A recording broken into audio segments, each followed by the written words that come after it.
জাতির জনক যে ধরনের বাংলাদেশের স্বপ্ন দেখেছিলেন, যে একটা উন্নত সমৃদ্ধ বাংলাদেশ, একটা কল্যাণময় বাংলাদেশ, সেই বাংলাদেশ যদি আমরা নির্মাণ করতে পারি, সেই বাংলাদেশের ভিত যদি আমরা আগামী প্রজন্মের জন্য স্থাপন করে যেতে পারি, তাহলেই কিন্তু বঙ্গবন্ধুর প্রতি সঠিক শ্রদ্ধা জানানো যায়।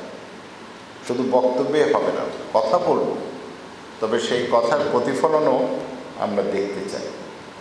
এবং পরিবেশের প্রেক্ষাপটে যদি আমি আপনাদের 3টি উদাহরণ দিই, তো বঙ্গবন্ধুর অনেক কথা শুনি। এবং আজকে আমাদের মাননীয় প্রধানমন্ত্রী যে কাজগুলি করছেন, সেই কাজগুলোর ভিত, সেই কাজগুলোর চিন্তা, সেই কাজগুলোর পরিকল্পনা বঙ্গবন্ধু তার সেই স্বল্প সময়ের মধ্যেই করে গিয়েছে। এবং তার ধারাবাহিকতায় সেটাকে আমরা একটা ভিত হিসাবে ব্যবহার করে আমরা পরবর্তী কাজগুলি করছি। প্রতিটি কাজ এই সরকার এবং অসাধারণ কাজ। আজকে বাংলাদেশকে সারা বিশ্ব বলছে এটা হচ্ছে একটা উন্নয়নের রোল মডেল, মাননীয় প্রধানমন্ত্রী জননেত্রী শেখ হাসিনার নেতৃত্বে।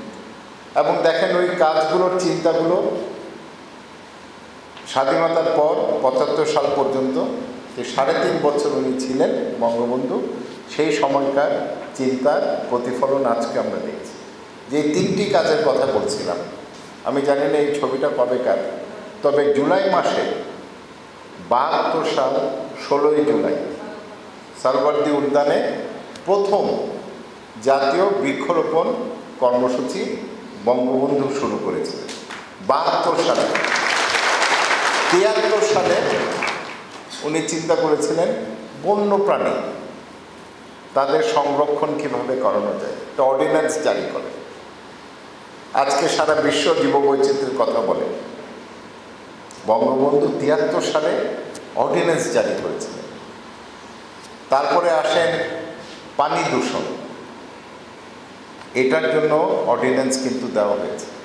ঢাল হিসেবে কাজ করে উপকূলীয় এলাকার মানুষ এবং জীবিকা এটা রক্ষা করে। এবং আজকে যদি আমি বলি সুন্দরবনে কি পরিমাণ কার্বন আছে,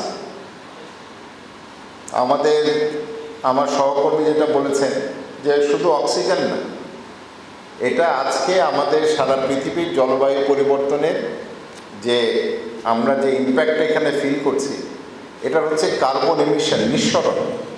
এই কার্বনটা সেটা শোষণ করে এবং সুন্দরবনে আমরা কিন্তু সেই কার্বনটা আমরা শোষণ করছি।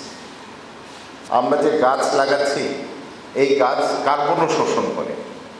এবং আজকে এখানে এসে আমি আগামীকাল বা রবিবার দিন যে নির্দেশটা দিব, যে প্রতিটা দেশের আগামীতে তারা কিভাবে কার্বন নিঃসরণ করবে সেই পরিকল্পনা আমাদের জাতিসংঘকে দিতে হবে। সেখানে যদি আমরা এই যে 30 কোটি যে গাছ লাগানো হচ্ছে, এই গাছের যে কার্বন শোষণের যে সক্ষমতা, এটা যদি আমাদের ন্যাশনাল ডিটারমিন কন্ট্রিবিউশন বা এনডিসি বলা হয়, সেটার মধ্যে যদি নিয়ে আসতে পারি, সেটা তো বাংলাদেশের জন্য বিশাল এক অর্জন। যে আমরা সবচেয়ে বেশি ক্ষতিগ্রস্ত জলবায়ু পরিবর্তনের কারণে, এই সমস্যা তৈরির ক্ষেত্রে আমাদের কোনো ভূমিকা নাই।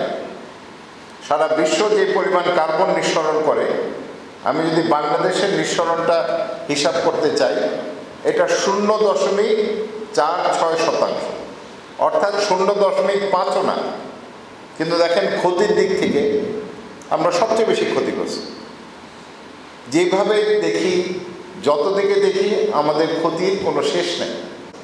আর চিন্তা করে দেখেন, এখন যেভাবে সমুদ্র পৃষ্ঠের উচ্চতা বাড়ছে, আগামী কয়েক বছরের মধ্যে বাংলাদেশের 17% জমি কিন্তু তলিয়ে যাবে, পানির নিচে চলে যাবে। এটা হচ্ছে পৃথিবীর অন্যতম ঘনবসতিপূর্ণ দেশ। এই মানুষগুলো কোথায় যাবে?